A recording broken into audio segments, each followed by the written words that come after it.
filled with airplane peanuts. Ladies and gentlemen, Dave Chappelle! Comedian Dave Chappelle hosted Saturday Night Live this weekend, which could only mean one shocking, mind-blowing thing. Comedian Dave Chappelle talking about Kanye, or Ye's, anti-Semitic comments and about NBA star Kyrie Irving's action. I denounce anti-Semitism in all its forms. Today, she texted me, "Hi, I imagine you're slammed but would still love to interview you. Thank you, and amazing job on SNL." This bitch thinks she's texting with Dave Chappelle. She thinks she's being ignored by Dave Chappelle. She's being ignored by you. And she said to me, she's like, "I'm friends with your brother." That was from earlier today. Can Soder do a good Chappelle? Soder's great Chappelle. Three-way call her and Soder right now and do the interview. Yes.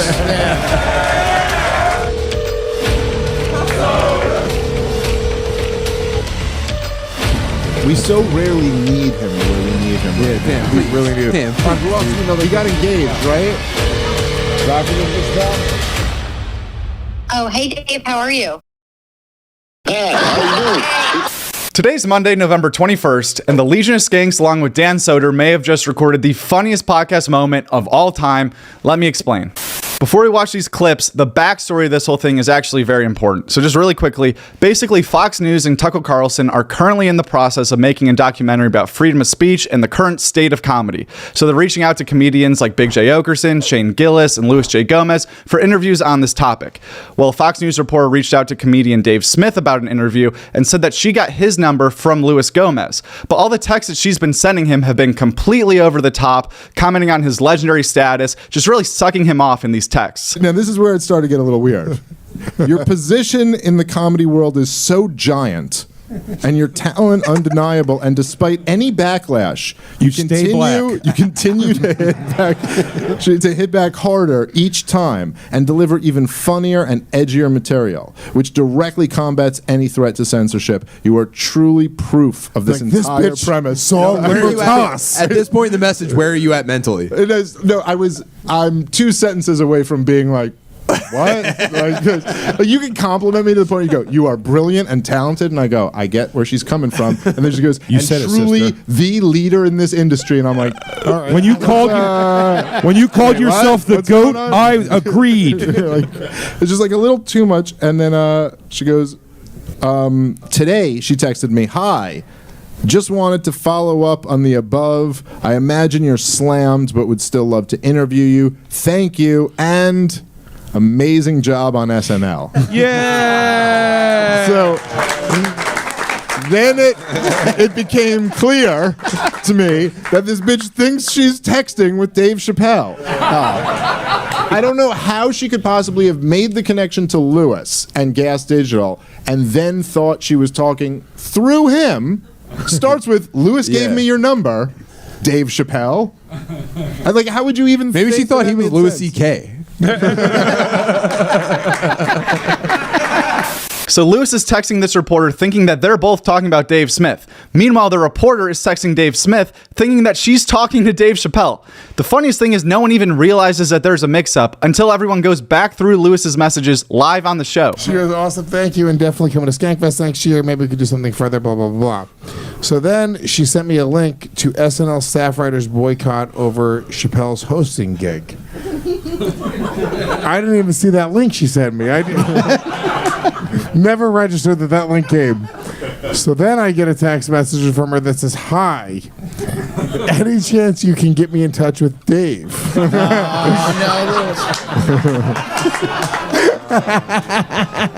That's sweet, though. You're the first Dave he thought of when he said that. Dave Attell, Dave Chappelle, Dave Smith. Well, I think you had mentioned me to her, so he was thinking she was talking about that. I did mention Dave. This is perfect for what our message is about how comedy clubs and mainly podcasts are sanctuaries for comedy. But I just texted Dave's number, and then I said I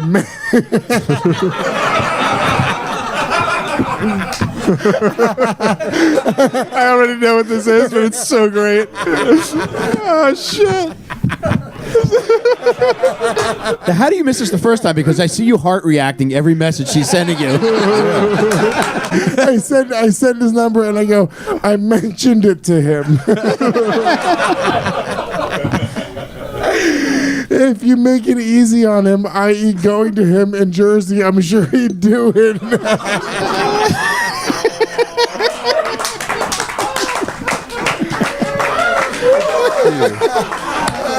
Dave, you have to call her right now. She goes, "Oh, that's amazing. Thank you so much." That is amazing. That was the greatest track down ever in her life. Hey, you have Axl Rose's phone number? Here. Jay, listen, Jay. She goes, "Can I mention your name? Or should I call?" And I go,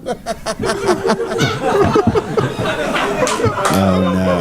I go, "Of course."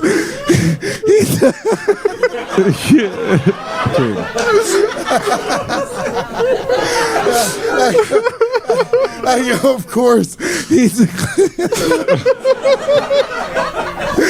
the closest thing that I have to a brother.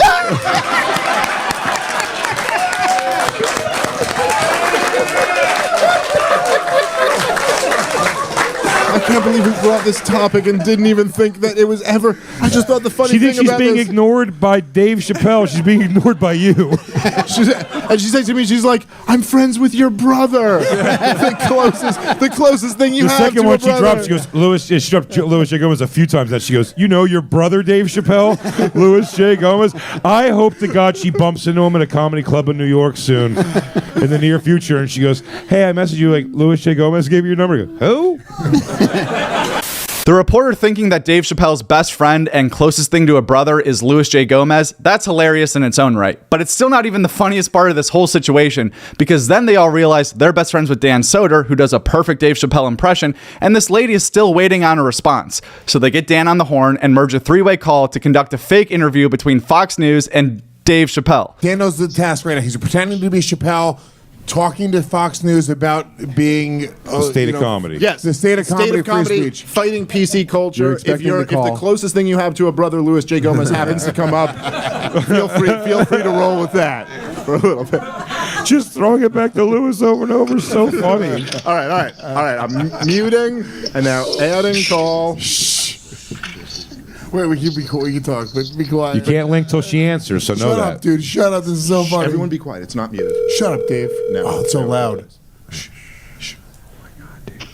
Oh, hey, Dave. How are you? Hello? Join.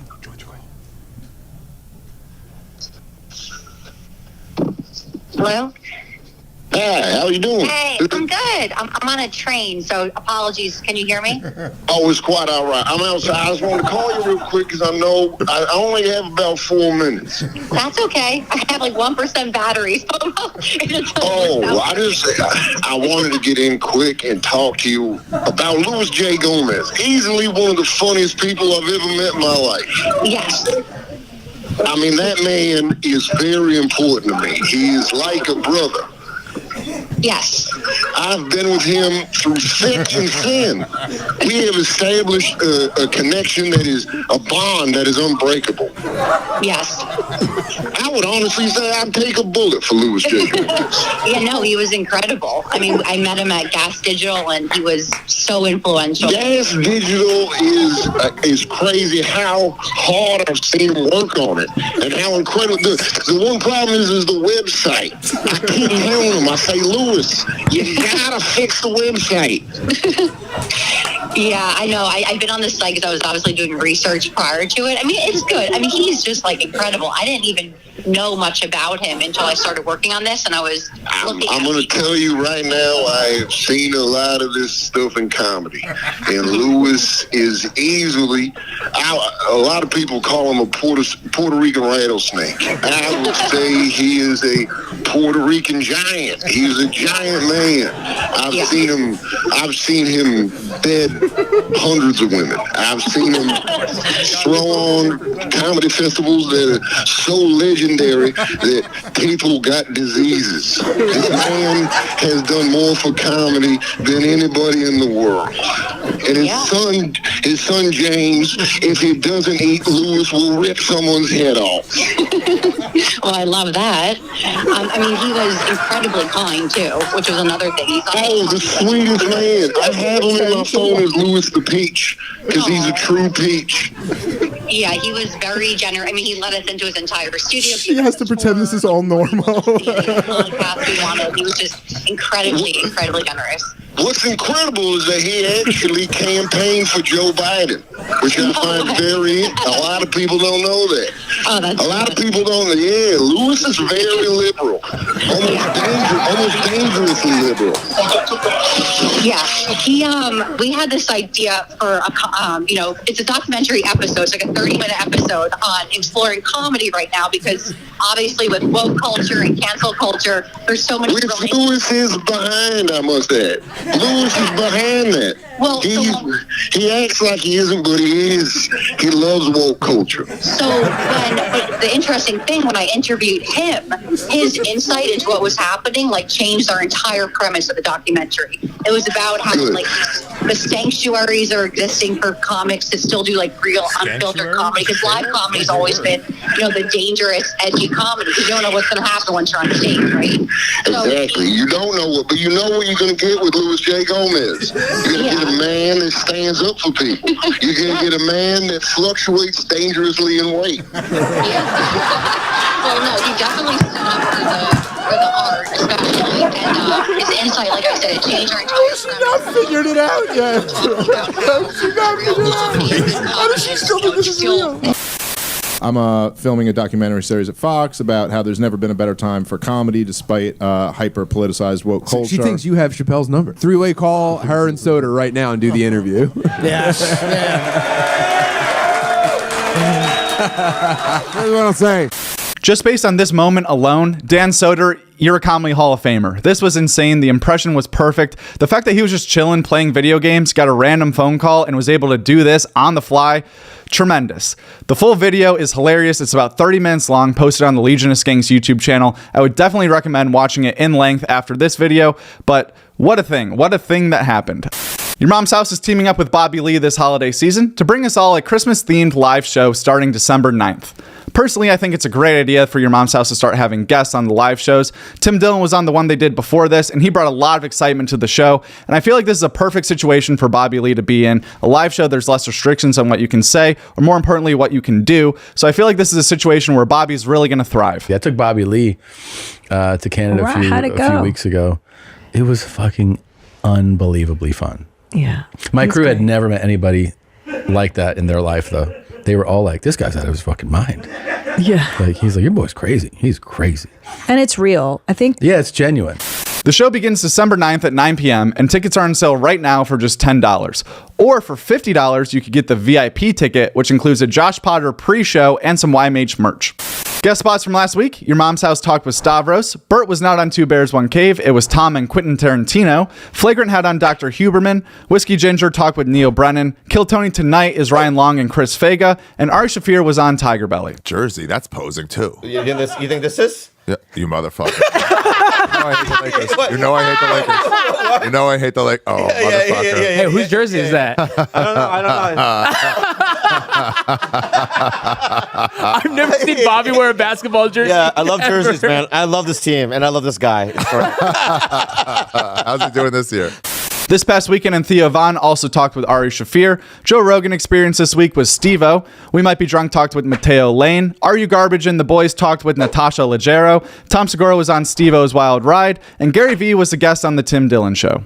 As far as new stand-up specials go, there's a few out right now that are worth checking out. We'll start off with Neil Brennan Blocks. You can find that on Netflix. And according to their description, from the weird relationship humans have with dogs to how dating a model is like owning a dune buggy, Neil Brennan muses on his life in this stand-up special. You also have Kurt Branhall Perfectly Stupid and Ari Shafir Jew. Those are both out right now. But Bert Kreischer has also announced that he just finished taping his Netflix special, so that'll be out soon. I mean, there's not a lot of specials coming out nowadays, or if there's more, I might have missed them. Comment some specials I might have missed. It is hard to keep up with all these, but that's why you're here at the Joke WRLD Comedy Update, where the whole comedy world is summed up for you all in one place. Please subscribe. That does it for this week's Joke World Comedy Update. As always, thank you so much for watching this video, supporting the channel, and we'll be back again next Monday with some more comedy news. But in the meantime, we're going to be posting some other great content on this channel related to comedy and related to your favorite comedians, so you might as well subscribe. You know, go ahead, subscribe. If you're watching this far, you definitely should subscribe. Follow us on Instagram. We have an Instagram that we're trying to grow, trying our very best to grow. It's at 10,000 followers, which I'm very proud of, but this thing's at 150,000 followers, so maybe we get these people to also go over to Instagram. Problem solved. Have a great Thanksgiving. If I don't see you before then, eat some turkey. If you don't celebrate Thanksgiving, I'm really sorry for being so insensitive. Peace.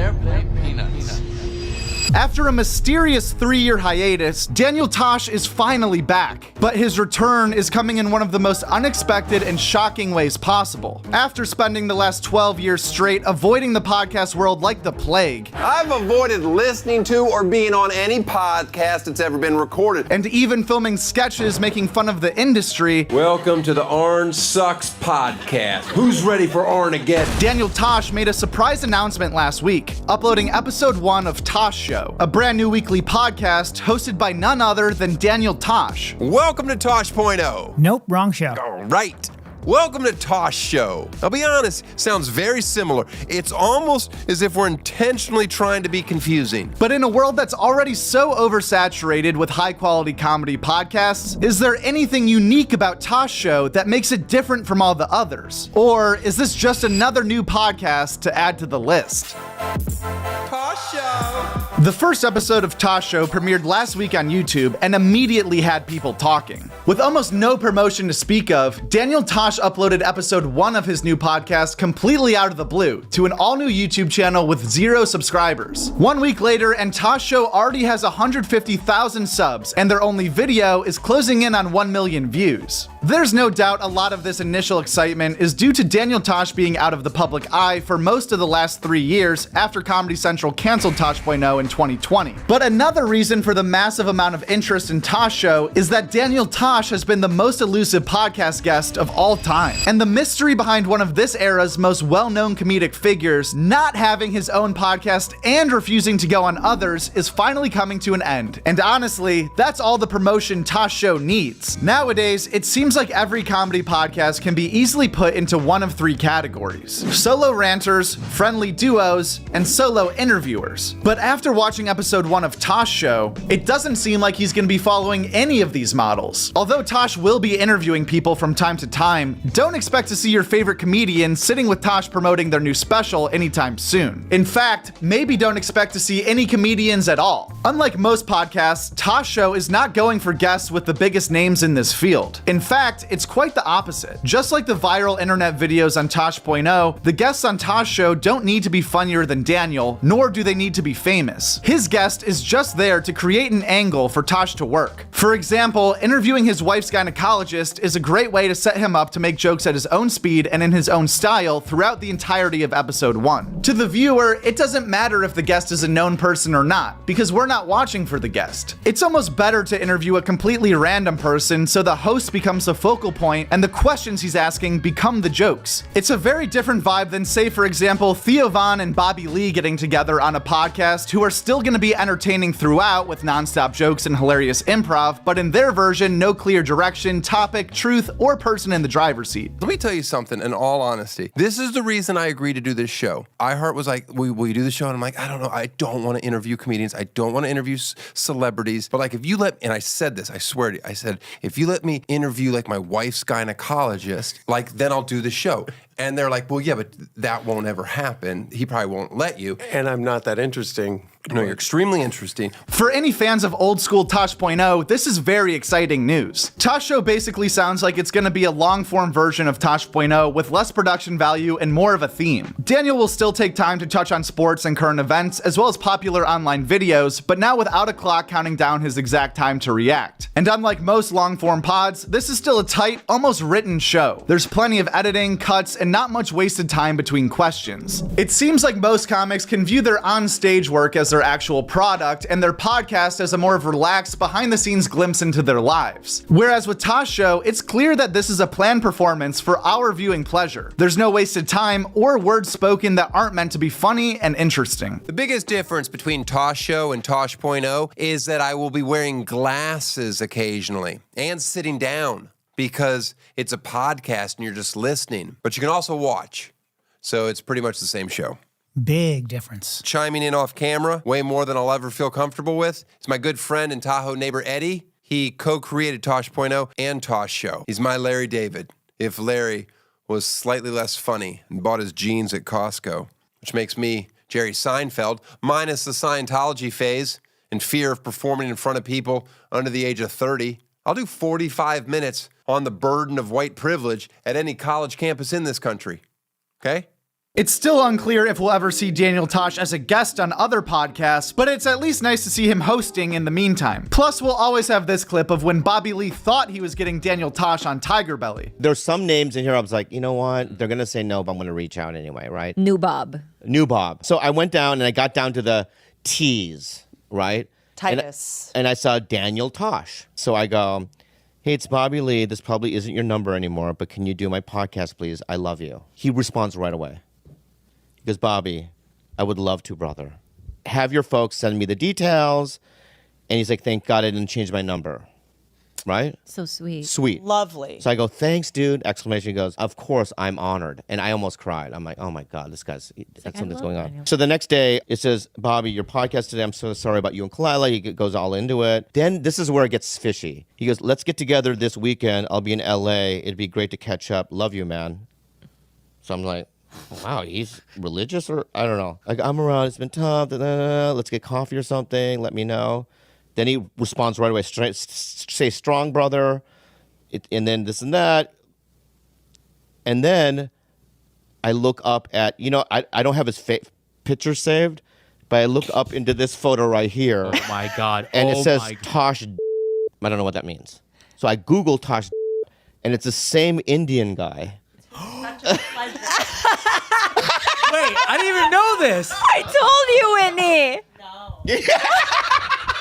Guest spots from last week. The Joe Rogan Experience talked with Dwayne "The Rock" Johnson and Mike Baker. Matt and Shane, The Tim Dillon Show, and The Adam Friedland Show all did not have guests. Whitney Cummings was the guest on Whiskey Ginger. Whitney was also on Tiger Belly. Flagrant talked with Sugar Sean O'Malley. Two Bears, One Cave was Bert and Tom, Tom and Bert. Kill Tony this week was with Steve-O and Adrian Appalucci. Steve-O was also on Chrissy Chaos. Taste Buds battled Popcorn vs. Peanuts with Ari Shafir. Joe Dombrowski was on Are You Garbage? And Sam Morril was on First Date. The problem on a one-night stand with your place is they have to want to leave. And sometimes with a one-night stand, if it's over, I'm pretty good at feeling where I'm not wanted, so I know it'd be like, okay, well, it's been great. But sometimes people will like overstay, and you're kind of like, all right, I guess we're still doing this. It's 4 p.m. the next day. Kind of had plans. Do you find it hard to like escape a situation like that? Yeah, if the person doesn't read social cues, Yeah. you have to be like, what kind of person can't read social cues, And then you're like, well, it's the person who fucked me on the first date, I guess. So This past weekend with Theo Vaughn spoke with Dana White. Jessica Kierson was on Hey Babe. Why Mage talked with Nate Jackson. We Might Be Drunk was with Jimmy Carr. Joe Coy was on the Blocks podcast. Dan Soder was on Take Your Shoes Off. B and Ian with Jordan welcomed Jeremiah Watkins. Aaron Berg and Mike Fiona were on You Know What Dude. The Honeydew talked with Lewis Black. And Tom Rhodes was on the Harland Highway. As far as new stand-up specials that are either out right now or coming out soon, Jessica Kierson, No Material is a new crowdwork hour out on YouTube. We also have Whitney Cummings' Mouthy out on OnlyFans TV and Matt Rife Natural Selection out on Netflix. Another new special out right now, Joe Dombrowski Don't Eat the Crayons is available on his YouTube channel. Kindergarten is the best grade because the bar is just so unbearably low. I was just going to work drunk every day. And the kids were like, wow, the tall man's extra fun today. He keeps playing this game called Stumble. He's good at it. And a few specials in the works right now that will be coming out soon. Stavros Halkias' Fat Rascal premieres December 5th on Netflix. Brad Williams' Starfish will be available on his website December 21st, which is also the shortest day of the year. And Kevin James' Irregardless is coming out on Prime Video sometime this winter. We also had Joe Coy record his new Netflix special at the King's Theater in Brooklyn on November 10th and 11th with an expected 2024 premiere. And not technically a stand-up special, but two all-time greats, Chris Rock and Kevin Hart, are releasing a documentary about their friendship and careers on Netflix December 12th, titled Headliners Only. Other than that, please be sure to subscribe to Joke WRLD right now for more videos keeping you in the comedy loop. Let me know in the comments what you think of Tosh Show and what other professions you'd like to see him interview. Also, Comedian's Funniest Bombing Stories Part 2 is out right now on this channel. You can find it on the end screen right after this. Thank you for watching. At Joke WRLD. That's it, at Joke WRLD. And the world is WRLD. That's a great YouTube channel, Joke WRLD. Check it out. What's the deal with airplane peanuts? This is Dave. He tells jokes for a living. 5 specials in as many years. How do you close a body of work that profound? The Grammy goes to Equanimity and the Bird. Dave Chappelle. I couldn't imagine the enormity of the pressure. Last night, Dave Chappelle won the Grammy Award for Best Comedy Album of the Year, defeating fellow nominees Louis C.K., Jim Gaffigan, Randy Rainbow, and Patton Oswalt. This marks 4 consecutive Comedy Album of the Year wins for Dave Chappelle, which is just absurd. But what's even crazier is that he's yet to not win a Grammy for any of his Netflix specials, which have all seemingly been surrounded in outrage from the mainstream media. Are you surprised, though, by the criticism that's come your way? No, and I don't mind that people get upset. Some of this criticism, like, is helpful. Like, I get educated by it. I don't necessarily agree with all of it, but I learn about a lot of things. So last night was the 65th annual Grammy Award show, apparently. All award shows in general are just a thing of the past at this point. I'm not sure anyone who actually watches or cares or knows when these things are. Even Dave Chappelle himself wasn't at the Grammys last night to accept his own award, or the one he won before that. The Grammy goes to Equanimity and the Bird. Revelation. Dave Chappelle.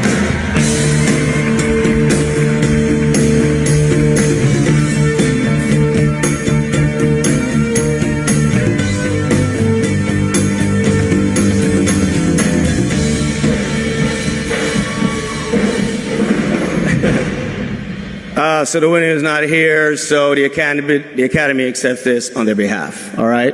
Congratulations. Although nobody really gives a shit about the Grammys, it's still just insane that Dave Chappelle's been able to win Comedy Album of the Year every single time he's put a special out on Netflix. That's like an NFL player coming in the league as a rookie and winning MVP every single year he plays for his entire career. I don't even think there is a GOAT debate anymore at this point in comedy. Even other comedians can't help but call Dave Chappelle the greatest of all time. I don't give a fuck about these numbers, anything I got. Dave, in my opinion, you're the GOAT.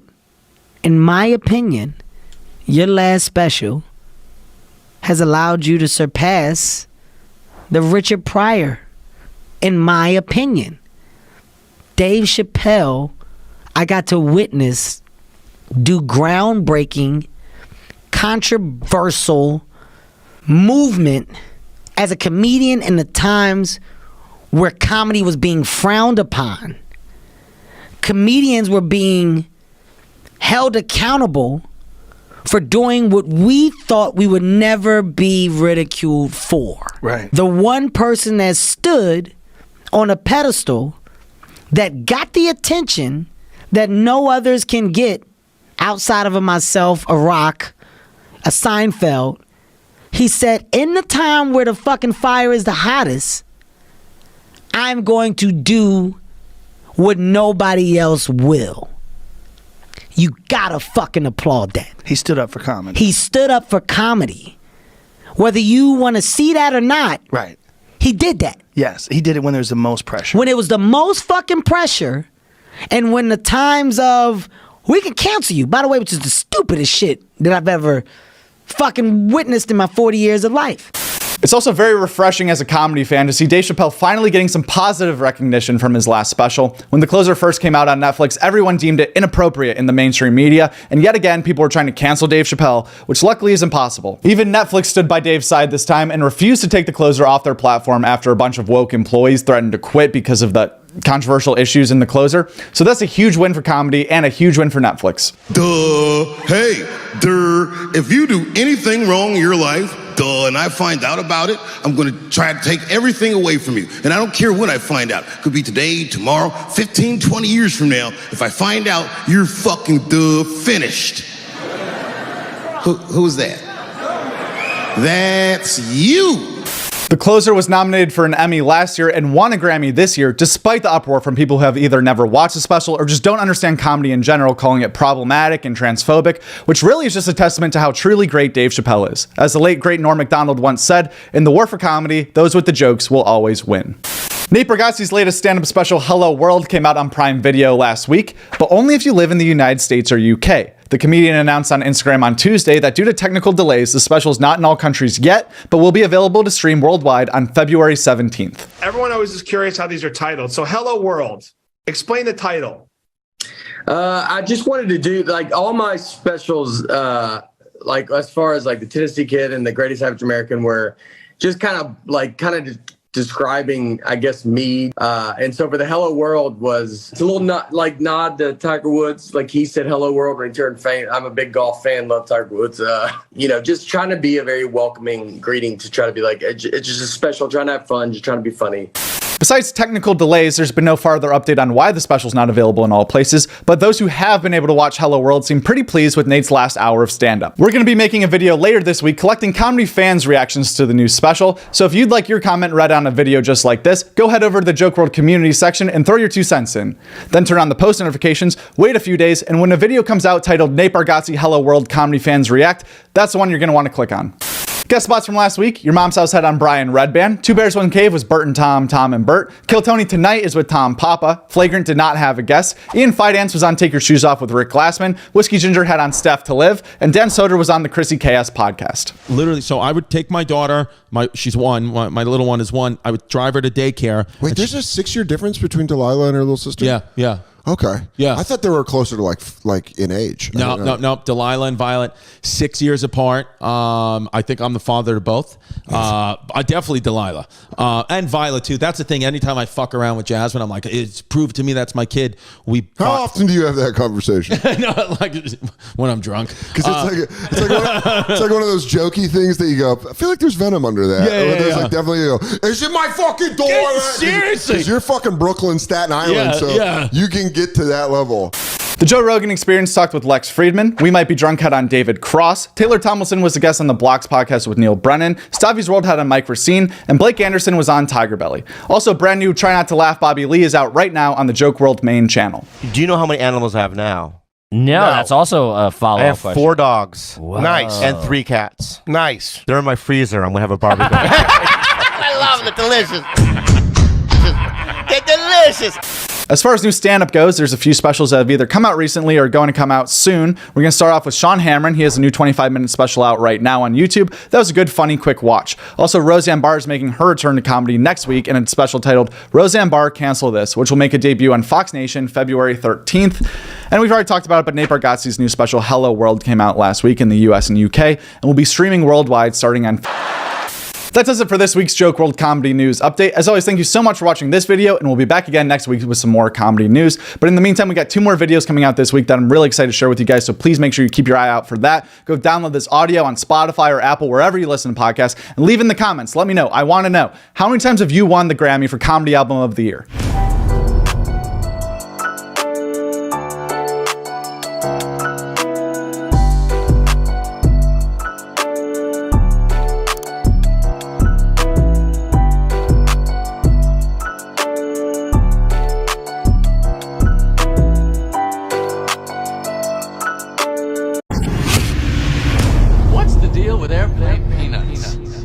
Just yesterday, Chappelle's show got canceled. Yep. in Minneapolis. Yep. And something happened where First these Ave. people decided that Chappelle is problematic or transphobic or what have you. And so the venue, at the last minute, like a couple of hours before the show, canceled his performance. Yeah. And he had to move it to the Varsity Theater. Yeah. And there was protests and trans activists protesting outside a sold-out Chappelle show in Minneapolis. So let's play it and hear what they have to say. Oh, we have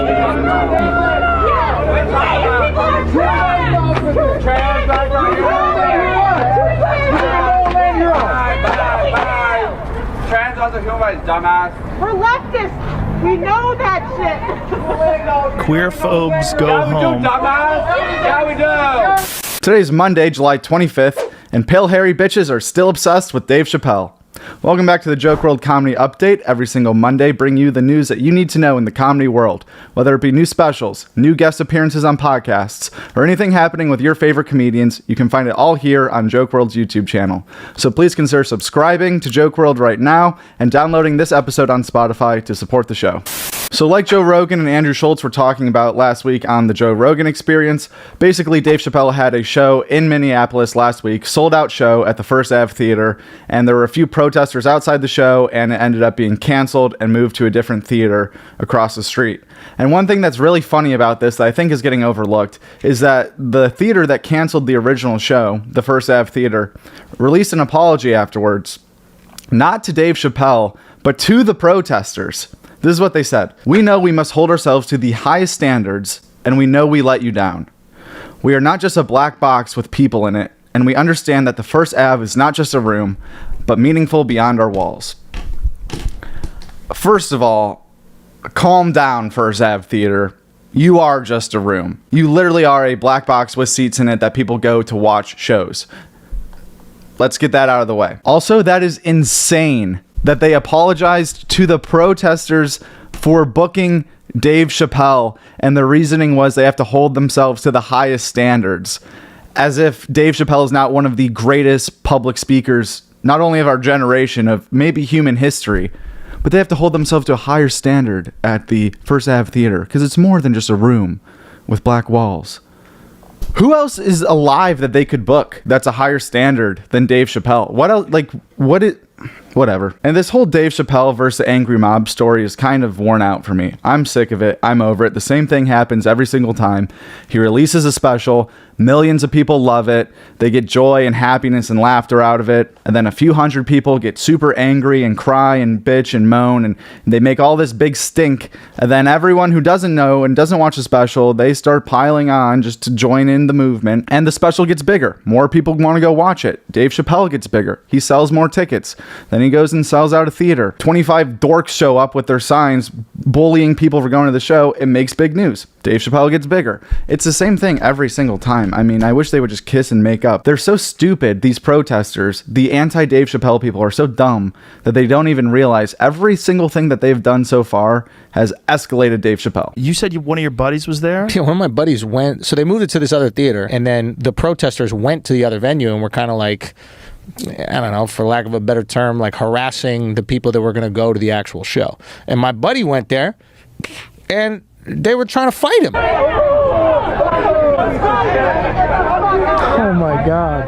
A lot of hostility out here. But it's not a lot of people that are hostile. It's a small amount. It seems like there's if you're watching this, it seems like there's probably 12 or 4. Well, I don't know. It's hard to see Who knows? Yeah. But the thing about Chappelle's special that drives me crazy is that people don't know the full story, and they protest and they get crazy and they have a narrative that they've either read or they've seen, and then they just adopt that narrative and they run with it. And the narrative is that his special was transphobic. Right. So, but that special is not transphobic at all. It's essentially a love letter to a friend who committed suicide. I also just want to say you are a loser if you're going to protest people and heckle people that are going to a comedy show. Just because they're happy and have fun and have things to do in their life and their brains are developed enough to be able to take a joke and not get furious and melt.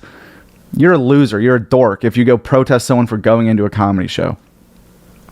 But also, Dave Chappelle made a surprise appearance at Madison Square Garden on Saturday. After all this happened, he joined Chris Rock and Kevin Hart on stage. He snuck onto the stage and told them, the audience, had to sneak my way in here, and despite what you may have read about me in the news, I'm okay, and I appreciate the support. So Dave Chappelle lives on. I'll see you in another few months when this story completely recycles itself and the same thing happens. Netflix came out with a new video last week called The Hall, in which George Carlin, Joan Rivers, Robin Williams, and Richard Pryor are introduced into a Comedy Hall of Fame. What is a Comedy Hall of Fame, you might be asking yourself? That's a good question. Apparently, this is the first class of comedians to be introduced into the Comedy Hall of Fame, which is located at a place called the National Comedy Center in Jamestown, New York. So they're opening up this Comedy Hall of Fame at this comedy center that was built in 2018, and the class of 2022 is Joan Rivers, Robin Williams, Richard Pryor, and George Carlin, who all four are dead. I don't know if that's a requirement. It seems a little strange to have a Hall of Fame for something that's so subjective. Like, is sketch comedy going to be part of it? Is it just stand-up? Is it comedy movies?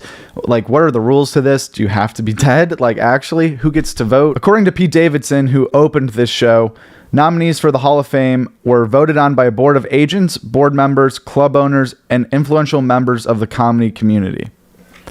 So that doesn't answer any of our questions. I will say, regardless of what you might think about the starting of this Comedy Hall of Fame, the video itself is definitely worth the watch. Each Hall of Famer was introduced by a modern comedian, a modern legend, basically. So the presenters were Jon Stewart, John Mulaney, Chelsea Handler, and Dave Chappelle. And then after their presentation, that they say some words about each inductee. Then there's a montage of some of the funniest moments from their stand-up, from their careers. And it's just, I had a good time watching the montages. I learned a few things about these guys' careers, and I had a good time watching the presentations too.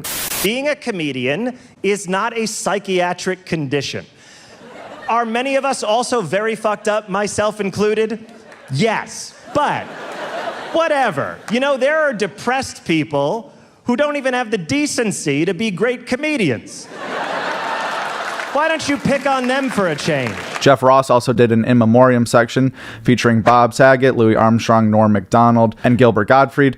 That was also good too. He said those are all 4 future Hall of Famers. So now it's just like, well, why didn't you just wait to honor them when they're inducted if this is going to be an ongoing thing? I don't even know. You know what is fishy about the whole thing is it was filmed during the Netflix is a Joke Festival, which is when everything that's been out on Netflix that they've put out, every stand-up comedian related thing that Netflix has put out in the last, since they filmed this in May, has been just recycled stuff they filmed at the Netflix is a Joke Festival. So is this going to be an ongoing thing? Is there a Comedy Hall of Fame now? I don't know.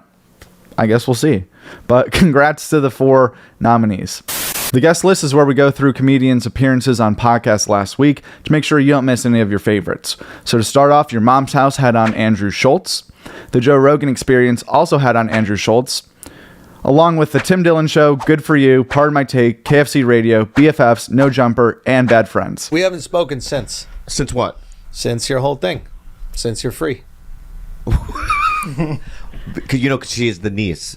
He doesn't give a fuck. So we got to. Are you a spy? Are yeah, you she's a. around? She's a fucking. No, I'm not. You can't get away. But what's wrong with you? You keep inviting her behind enemy lines. I know, dude. That's get her out of here. I know. I was thinking maybe she shouldn't be here. But don't think, dude. I know, but think it took you 15 years to get out of that relationship.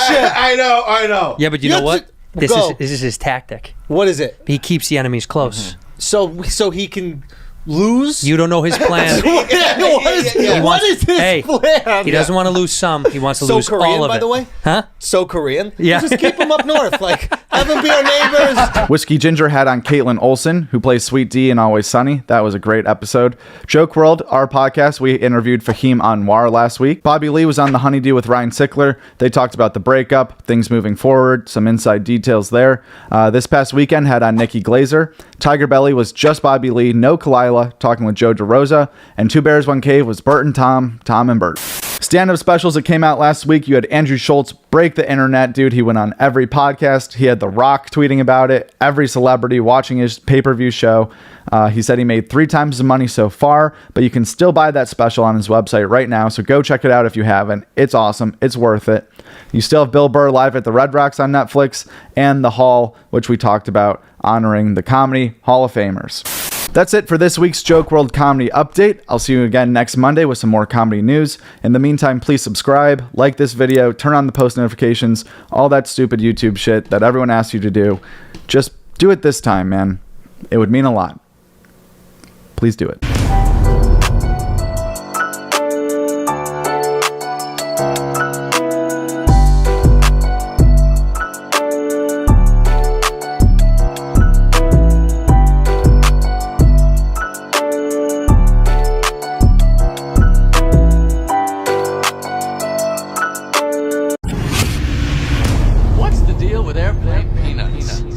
What do you see that's different about that Austin scene? What do you think with Joe's Club being built, do you think it can get to that place where it is the third biggest city for comedy? I think it'll be number one. I really, really, truly believe that. I mean, I already see it. I see the amount of tickets that we sell casually. Like it's nothing. Like people are just dying for it and waiting for it. And people are flying into Austin now, when they used to fly into LA and New York to have a comedy weekend. Joe Rogan, Tom Segura, Tony Hinchcliffe, Tim Dillon, Ron White, David Lucas, and Duncan Trussell are some of the biggest names in comedy who've recently made the move to Austin, Texas. But there might be an even larger group of comedians headed there soon. It's no secret the city of Austin has quickly transformed into one of the country's main comedy hubs since Joe Rogan made the move back in 2020. With over 8 established comedy clubs, multiple theaters, and even more satellite rooms, it's clear why comedians have begun to flock towards Texas. You gonna move here? Thinking about it? I thought about it. I thought about it more today, and I thought about it yesterday. Yeah. What percentage do you think you're thinking about it? I thought 30%, which was surprising. I didn't think I would think about it that much. 30%. I'll say this: Zillowed. You Zillowed? Really? What'd you Zillowed find? last night. Where are you looking? Found it's pretty pricey. I found that. Even Theo Von, one of the biggest names in comedy period, has been debating joining the Austin movement ever since last November. Similar to Joe Rogan, Theo left LA back in 2020, but opted to move to Nashville at the time. A lot has changed since then, and now it seems like Theo Von's chances to move to Texas have gone from 30% up to 100%, with Joe Rogan confirming the news a few weeks back. A lot of people moved away. Theo moved to Nashville, Theo Von. But is there a comedy scene there? A little bit, you know, but like there's Nate Bargatze, who's fantastic. He's there, but Theo's going to move here now. So it's like, he's excited about it too. There's so many people that have moved here. It's crazy. Yeah. Like on any given night, we'll have like eight comics up at the Vulcan. It's wild. Caleb Presley, thank you. This is probably the last time you'll ever be in Nashville, unless we come back to fight those busting with the boys dudes. All right, that's you, dude. That's your journey. What? Those are my friends. Are they? Huh? What? I love those guys. You told me they had beef. Huh? You told me they had beef. Y'all got beef, man. Yeah, you're right. And if for whatever reason Theo Von moving to Texas isn't enough to make Austin the comedy capital, there's also plenty of speculation that Shane Gillis could be on his way to town next. We might have to break out of the New York Matrix. Yeah, that'd be tight. Could be time, dude. Could be. We'll see. Yeah, it could be. We'll see. Trill. Stay tuned. Stay tuned. Gotcha. Going to Alaska. We're moving to Alaska. It'll be awesome. It's the new comedy hub. Alaska. Juneau.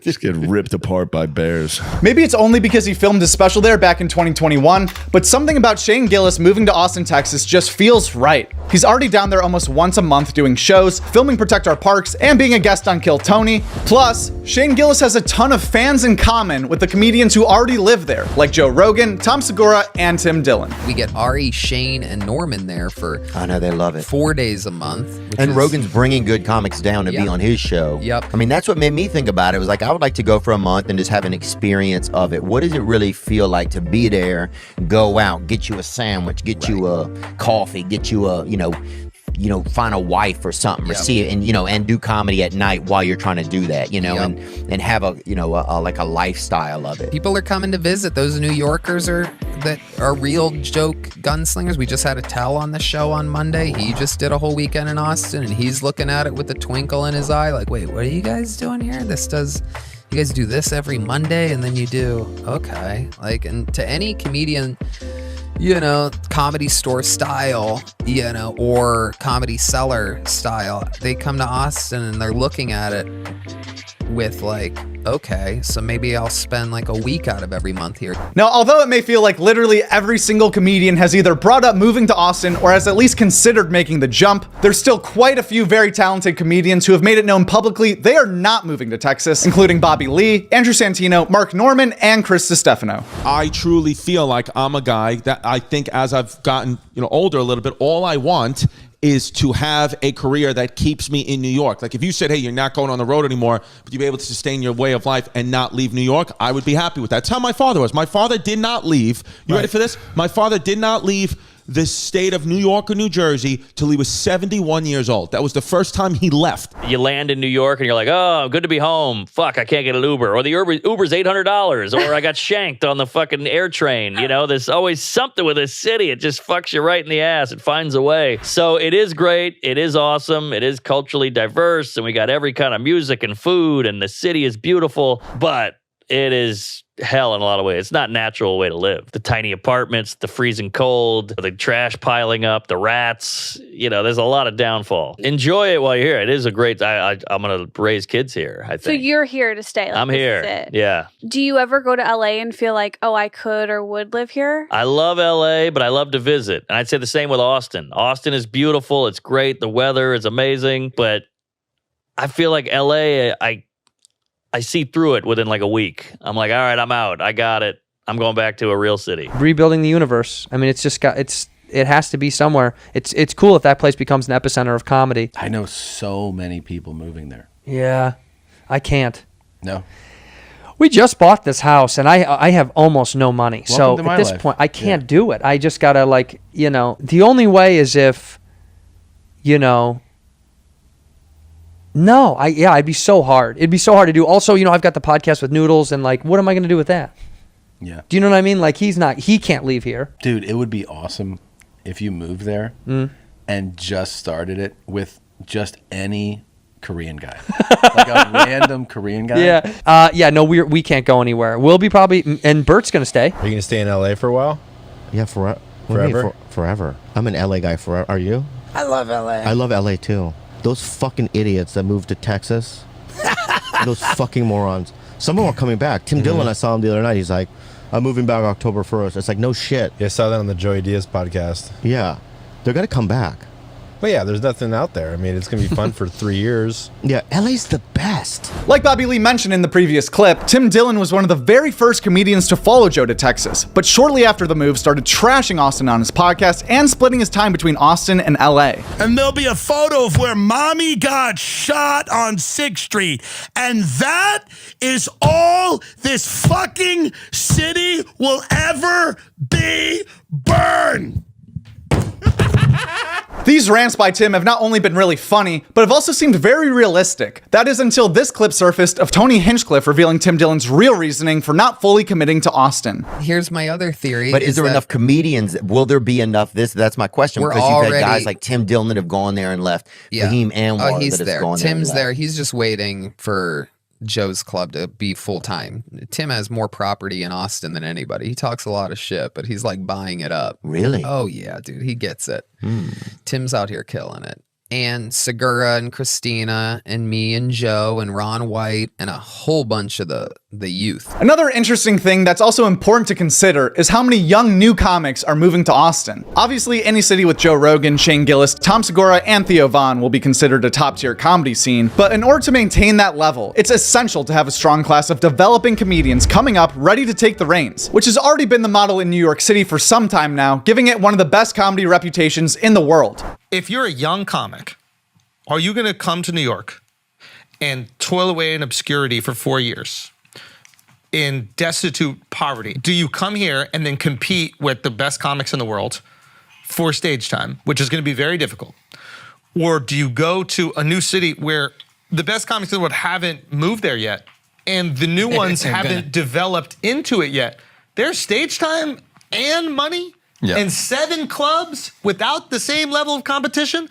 So if you're a brand new comic, do you go there for 4 years before you come to New York? Right. Do you go there for 4 or 5 years before you go to LA and try to be, in sitcoms or whatever the fuck you want to do? Do you learn and develop your craft in this place? To me, I'm like, wow, that is a very intriguing possibility. at Joke WRLD. That's did it at Joke WRLD.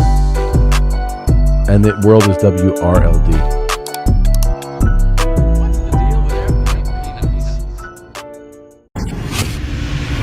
What's the deal with airplane peanuts?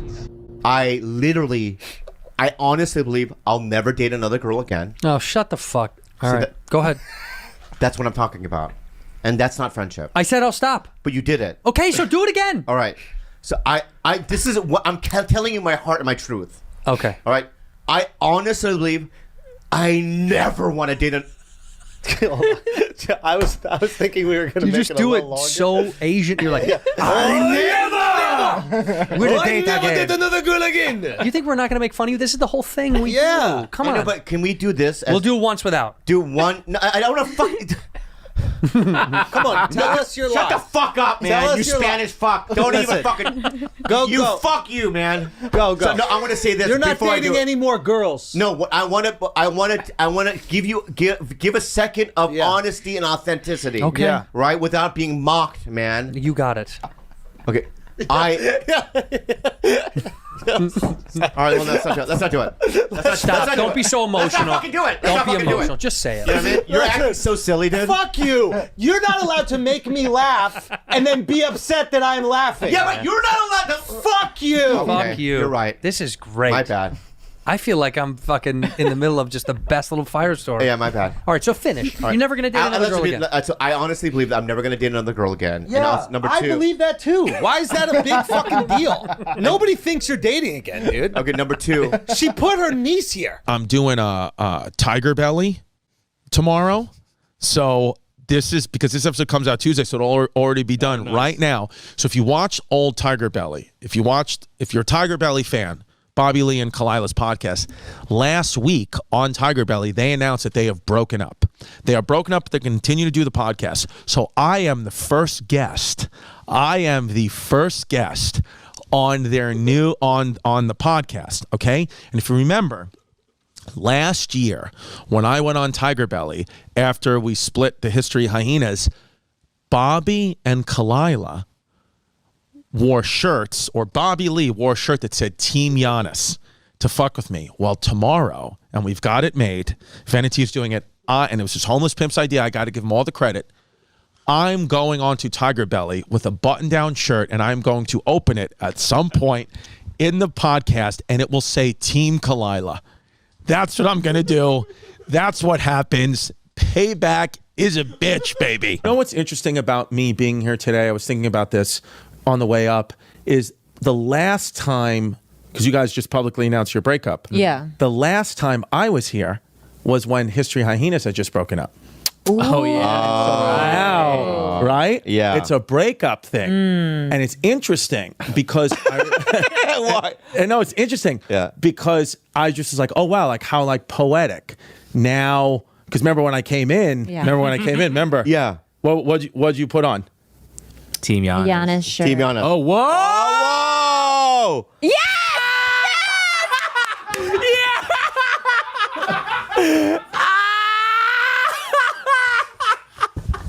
Yo, it's the same shirt. It's the same shirt. Chris DeStefano, Chrissy D has won. The whites have beat the Asians once again, just like World War II. This is my favorite day of any podcast I've ever done. That is so funny. Thank you for that. Because did I not wear the Team Giannis shirt? I didn't, huh? No, you didn't. You did not. I didn't. Only Bobby I did. didn't. Mm-hmm. Only Bobby. Thank you for that. He's going to need a second to recover. Any thoughts on why Team Kalila? Really, the only thought of truthfully of doing, because I know you guys broke up. That's sad. I suck. The only reason I did is because he put on the Team Giannis shirt. So I just thought it'd be funny to put on Team Kalila than Team, because I just thought it'd be. But you would be Team Kalila? No. Yeah, in real life, you'd be my team, right? Oh, 100%. Yeah. Yeah. No, 100%. You guys ate I side with Goldick you. together. Come on. yeah, That's that's a brotherhood. No, that's what it is. Yeah. But like something like this, doing this, just shitting on, having fun. I this love is how it. comics heal. Where like some other podcasts might be like, that's offensive. I'm going to sue you. Fuck up. It's funny comedy. talking about, dude? I have no idea what you're talking about, but I like it. We're doing comedy here. You do comedy. This is the show. I know. We're doing the show. ACD. Coming in hot today. I think we don't edit shit today. Wow. Still sleep on the same bed. I mean, he's almost free. Yeah. Do you know what I mean? But you guys still live in the same place. Why can't you guys be best friends? Imagine you guys would be best friends and you have your own places. And she can do her thing. That's and true. you can do your thing. No, when you found out that we had broken up, what'd you feel? Relief. No, our brain is wired to our brain is savage, you know? It's like we're kind of wired to be madly obsessed and attracted to each other for like 2 years, the amount of time it would take to make a baby, and then make sure the guy sticks around to care for it. And then we're wired to kind of move. It's the fact that y'all have like overcome, despite our most. Is that a true thing you just said? Yeah, we don't make as much oxytocin and dopamine for someone after like 2 years. Oh fuck! It makes sense. But you guys, no, I'm saying you have beat the. Your love for each other and your care for each other, like you've built this despite biology. Like you know what I'm saying? Is that why every relationship I've ever had only lasted 2 years? Or even less. But yeah, you stop producing dopamine and oxytocin for the person, but then you go, look, yes, I want to fuck everything that moves. That's what I'm wired to do, but I'm choosing this. And Helena Bonham Carter said it when her and Tim Burton broke up. She's just because it ended doesn't mean it wasn't a success. Yes, and half of her family died in a plane crash. Oh my God. Think about that. Yeah, that's pretty good. Thanks, Wayne. So she was definitely on Percocet when she said that. What was that? Did you know that? Yeah, I know, but what does one have anything to do with the other, man? I had been talking to a therapist and a doctor about it. Wait, hold on to that. Yeah. Bobby, what's happening? Nothing, I'm just looking at you. You're at a 45 degree. Bobby's got a death stare. That's a fucking mean death stare. Please, describe. I will keep it short. He asked the question, and apparently he wants it the way he wants it. And I'm interested because I didn't even hear all of it. Okay. I knew so about that's caves. like a there's 9 good different opportunity caves. to listen. Maybe there's a reason it didn't work out, Bobby, because you don't listen. Oh, you know what, dude? Oh my God. Okay.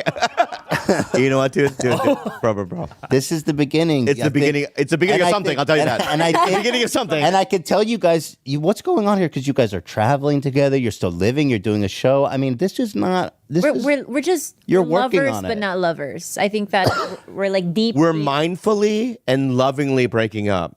Breaking up doesn't have to be this thing like fuck that bitch or all this stuff. There's no chance of a reunion. I don't know. I mean, it's not my. It's plans. not on my plan right now. But Really? no, like if it's in the books for us down the future, then great. But if not, like one way or the other. Is it not difficult to spend so much time together? No. Or you guys don't have any resentment between the two of you? I don't know. Wow. And you guys are comfortable like doing these long drives together, like as platonic friends? Apparently we are. We did it. Well, that's very interesting. Well, Is it? I don't know. We spend whole days together. We spend whole days together. And is there any physical intimacy still? No. That's a lie. What do you mean? We're not having sex, but we're still like there's like No, we don't do this holding. We do. Can we show him the friendship? Yeah, I do. So we I still hold refuse. hands in public, but we We'll hold do it like this. It doesn't seem like a breakup. It is. You guys are holding hands in public? Accidentally sometimes. And you guys sleep in different rooms now, I'm assuming? No, same bed. No, same bed. Okay, that's a little odd. It's not. It's not. It's not it odd. really isn't. You guys sleep in the same bed. Yeah. And we watch movies together at night. And do you guys ever like cuddle on No. We stay side by side. But we Ass watch, to ass? No, but when we watch a movie on his iPad, we're pretty close. Wow. In the same bed. What's the problem, pal? I don't think that's normal after a breakup. Get a new apartment. House. Get a new apartment. I bought the house. For her. I will. And her. Yeah, a house. Is that wrong? That's Why true. is that wrong? No, true. True. Don't you think All it's right, let me fair? ask you something. He wouldn't be living in She a house. would appreciate that. Yeah. You don't think that she would appreciate that? She would love that. Okay, let me ask you something. It's not like you guys did much decorating it. You know what I mean? Like it's not like she's. You haven't been upstairs. You don't know what the fuck my house But I looks like. saw the Legoland in the bottom. Yeah, the Legoland. You don't need to go past that. I saw it, right? I saw the bottom. You get the gist of it. I got the gist of it. Yeah. I walked up the Japanese game show to get to your fucking house. Yeah, right? yeah. All you need to do is put Vaseline on that driveway, and have a bunch of fucking Japanese people trying to make it to the It is a top. Japanese game and it's a show. Japanese Yeah. game show. Yeah. And the crowd loves it when they break their neck. Just They are the best at game shows. We do still kiss on the lips. You still call me babe. We do watch the boys together every night. Okay. Like we still sleep on the same bed. Like I would that's just a say, hard but thing in a world eventually when you move out, Yeah. right, and you have your own place, still I think that would be a thing where I would have to go. If I'm on a date with a girl, I have to go. Just FYI, my ex-girlfriend's my best friend, and we do a podcast together. And I think they'd probably know, but I know, but what if they don't? Yeah. You know what I mean? then date someone who speaks English and has a Wi-Fi connection. Right. But I would have to Stop dating people that just got out of underground cults. Yeah. I would have to. Everyone's gonna Google you. Everyone's gonna know. Right. And I just have to say that's the situation. And then they probably ask, well, is she there all the time? Here's the irony. The irony is that it is a giant red flag for me if guys aren't friends with their exes. If guys don't speak highly of their exes, Right. if they're like, she's a fucking psycho, she's a con, That's a big red flag. To for me, you're the as common well. denominator in all Yeah. these psychos. Like, what's Right. going on? So to me, there's nothing more. This is why I love, before the guy that I'm dating, he's younger, but I really only wanted to date married guys with kids before that had a lot of respect for their child's mother, because that's just so attractive to me. Right. Yeah. So I was like, I'm only going to date married guys. They know how commitment works. Like, they know how to stay amicable and respectful to someone that they spent 10 years with. It's a fucking huge deal. And there's gonna be times where your new guy, you're gonna go have a problem, or girl, whatever. I don't see gender. Where you're gonna go like, I'm having a problem. I need to call Bobby. Yeah. And a man's gonna go, what the fuck? Those things are gonna. Well, I envision a world where 3 years down the road, she has a boyfriend named Tony, and I'm calling, yo, Tony, I can't hang these shelves up. So you come over. He's like, hey, dude, hey, bro, I'm with Kalai right now, bro. Right? And I go, come on, Tony, come over. So he comes over, right? And then we're like, and I go, hey, let's play. Oh no, you're gonna recruit him into gaming? Let's co-op on Stardew Valley. You think so, bro? I go, yeah. And then we co-op. And then 6 months down the road, I'm sucking his dick. It's so dumb, Segura. Okay, who's your dream girl? Who's the girl that you're like, it's unobtainable, she's a famous person, everybody knows who this is, she's so hot, I'm not going to get her, but it's a thing. Like a taller Natalie Portman. Natalie Portman, let's get her enrolled. She's a great actress. But she's got to be she tall, could be a Kalila. 5 inches taller. All right, we'll stretch her out. Someone that looks like that, but has that skills in terms of acting. This is your crush forever. Yeah, but she's got to be 5 inches taller. 'Cause I like taller girls. She's still taller than you. Nobody speaks English over here? What are we trying to do here? Okay. What are we trying Hey, say something. hey, Santino, two what's words. going Two on? words. Something, right? 2 words. Cheap labor. Okay. I have called you and texted you before. Yeah, but if it's something, if my life is blowing up. When I found out. Headline. You'll call headlines. Right? Right. You know what I mean? Bobby's dying. You'll call. Right? Well, no. But in a random day, like if it's raining, you safe? Yeah, but I don't know the LA weather system. That's true. But when you announced the breakup, what did I say? I called you. Did you? Yes. I don't think you spoke did. on the phone. We did. Yes. Bobby, Oh my God, Bobby. Yes, What? we spoke on the phone. Let me just look. I want to look at our text exchanges. Because remember what I said to you, a few days ago, I said, how are you coping? I said, I would assume that these things personally have been going on for a long time. But That's right. But now publicly, since you've made a statement, it's going to get difficult. And I want you to let you know I'm here. And you said, I want to talk about that. You said, Ev, do you know Evan Williams? So you very quickly brush it off. Well, that's because the reason why is because I called you not because of my personal life, but because I wanted you to see what you thought of this but guy. while he has you on the phone, he wants to know how your heart. When I'm calling for one thing, I need to get that over with. Okay. All right. And how about this? In an effort to you, because you had called, we were playing phone tag, but when you called me back, I went because I knew how important it was that I thought maybe you were calling about this, that maybe you just need someone to talk to. I was showing my daughter how to ride a bike. We had just taken the training wheels off, and I let go of the seat handle to pick up her call, and she fell. Is that a real true story? Real true story. She was fine. She fell into a patch of grass. She's like, why'd you let me go? I was like, Bobby's on the phone. Oh, well, okay, well then. But she's fine. You know what I don't like? When you just brought that up, you know what I don't like? What? When comics kids don't know who their friends are. Oh yeah, you were upset that Bert Kreischer's daughter. Bert Kreischer's daughter doesn't know who I am. Well, you're not even going to the July 4th barbecues. I mean, how? Oh, that's true. That's what I'm saying. That's why I wanted to go. Anyway, you know what I mean? But your kid knows. Because if I had a kid, they would know your name, even though you have a fucked up last name. It's hard to say. My kid knows who you are. She thinks you're Mulan. Tito Bobby was checking a girl out when we were in San Diego. Who was the girl? Oh, I'm sorry. Let's go, my boy.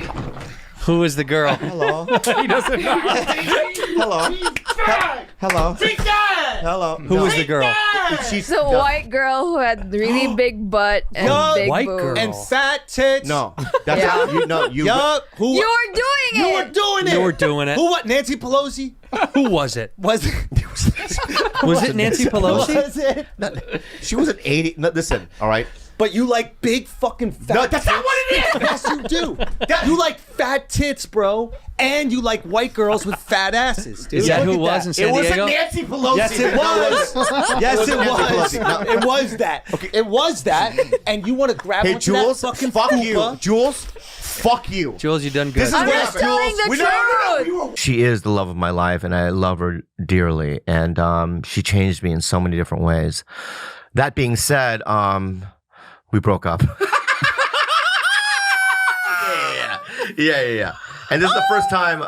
You know, I don't know if this is. We'll hold this episode until you announce We'll it announce it. respectfully. Yeah. Because I really would like to meet her. I saw her for 10 seconds at Christina's party. Yeah. And you as well. You came in, bowed to me, and bounced. And then Well, I was like, a "What the fuck's magical Bobby?" gnome or something. I was dressed like I was from the 80s, bro. Yeah. I don't know what it was. It was an 80s It was party. dark. I go, is that a magical gnome? And And I would love to have her on here too. Yeah. But I did not know you guys broke up. No one knows. Yeah. This is the first time I've talked about it. Well, we'll hold this episode. Yeah, but I hear this you. literally is the first time I've talked about it on a podcast. You're a man, bro. That's right. You can look at however many That's asses true. and tits you That's want. true that. Okay? Yeah. You're in a mall. I know. It's your fucking world. You're Bobby Lee. You're out Bobby here Lee. single, ready to mingle. True You wanna that. Stuff that face in some fat white girl tits. But I know. But it's so funny that you white dudes like you I'm guys. not white, bro. I'm Italian. Whatever. You're both Italian. You Italian dudes. Yeah. They're taller, fairly good looking, right? Very funny at your craft, right? I thought I was good looking before I came to the fucking podcast. You said I look like Dilbert. You think it's easier? It's easier for you to get women than for me to get women. Oh, yes, yeah, that's big the time. system we've developed. I know. And, That's just the way the world works. And it's also easier for I'm you 50. to get food in America, so you came here. So you have to put up with that. That's the sacrifice you make when your family brings you here. It's a little harder to get laid, but there's food every day lot of and a food. refrigerator, right? It's a little bit harder. There's food every day and there's a refrigerator. Bro. That's just what it is. It was funny, but I want to fight you. No, but this is funny, the but I want to payoff. fight. Yeah, it's funny, but I This want is to the fight. payoff. Yeah. This is what your Okay? family worked for. It is harder for me than No, you it's guys. not. It is. No, it's not. Do you get DMs? Have you tried? Do you guys get DMs? Have you tried? From What do randoms. you mean? Have What you do get what do you DMs even from mean? randoms? What do you even mean? From girls, bro? just girls that you don't know. They just go. She sends you breast pics. Breast pics? Yeah, How big are they? every Yo, variety. you know what's crazy about you Yeah. is I know you like a fat white tit. I do. You like a fat how did white you, how did you tit, know? dude? It's just it's something about you, Are you and you don't psychic? even want, dude. And you're like a little kid around them, aren't you? Oh, I giggle. Giddy. Yes, you I do. giggle. You just want to shake them. I shake them. You I wanna get giggling shake like 'em. I'm in a fucking Take park. me to the ball pit. Yeah. It's like, jumping into with those little red and yellow Yes. balls. That little. It's called a ball pit. It's a ball The pit. ball pit. I Yeah. like it. Yeah. You already said that. I like it. Yeah. Hey, Yeah. the reason you're not getting DMs is because everybody on Earth knows that you're in a relationship. There you go. Now you're going to get girls that are going to go, "Hey, I'd like to hang out with you. dude. What's going on, Bobby? You're single. They're gonna be thrown at you like crazy, dude. You're single now." Yes. But people didn't DM you because they didn't I think you were don't single. Oh, you don't want it? No. You No, don't- no, you do want it. I don't want to. You're gonna. I don't feel. I love Kalila, and I would never betray her. Why would that be betrayal? The worst thing about breaking up, though, is being at the Comedy Store, because there are people that I'd never talked to that are going, like, I'll see them and they'll be like, bring it in. Oh God. You hate that. And I go, what? I mean, they're all just so psyched Kalila's single. Oh, that's not what it is? But it's like even people I barely talk to, come on, buddy. Right? And I'm like, and I don't want to be a dick, so I'm kind of like, okay. And I'll just kind of give them a hug, and they're like, man, if you ever need anything. It's like, they're doing the bitch, I don't know you. Have any of you gotten DMs from people trying to like? I've I finally got my first one. Oh really? What did it say? No, why are you don't have to be. Oh, it's just I got excited. It was my one and only. I've never gotten one before. Yeah, go ahead. I want to know. Yeah, and I don't want to get into it, but it was like, one body. You don't? one body part. Yeah. Yeah. And she said, "I want to fuck you." It was Kalila. It was me. It was a fucking burner account. And that was it was my my pussy, first so. one. Did you go to the person's profile to see if they were mentally? They probably are mental. It might, or I already make an assumption that they are. Copy. That they're out of their. What's wrong, George? Why are you rolling your eyes back? Well, I, through this podcast, have had 2 of those, so I was surprised that you've only had 1. Oh, do you guys call him Nazi Theo? I'm not interested in meeting anybody else, but if I were Why to meet not? somebody else, yes, he is. What do I need to do? Because Would you and Kalila ever role play as like neighbors? Oh, we do. Yeah. Like, I'm gonna get you an Airbnb for a little bit, and like, We both have not dated in 10 years. We probably need your help. Yeah. We get back together.